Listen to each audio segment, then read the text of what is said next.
Hyderabad, June 27. Two persons were charred to death when a car in which they were traveling rammed into a stationary truck in Telangana's Nizamabad district in the early hours of Monday, police said. The incident occurred around 1:30 a.m. near Velpur crossroads. The car caught fire after the collision. Both the occupants were caught in flames and burnt alive. Passers-by alerted police.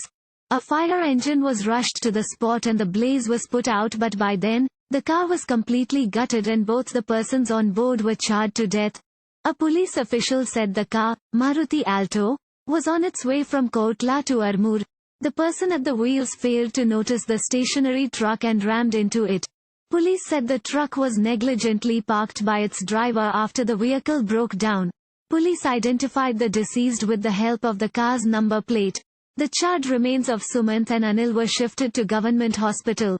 Meanwhile, 16 passengers of a Telangana State Road Transport Corporation (TSRTC) bus had a narrow escape after the vehicle caught fire on Hyderabad-Bangalore highway in Mahabubnagar district late Sunday night. According to police, the luxury bus which was coming to Hyderabad from Kurnool in Andhra Pradesh caught fire near Devitapalli in Jadcherla Mandal of Mahabubnagar district.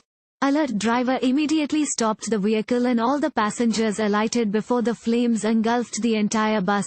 Short-circuit is suspected to have caused the blaze. The police registered a case and took up investigation. Thank you for watching. Please subscribe to channel and click on bell for more daily videos.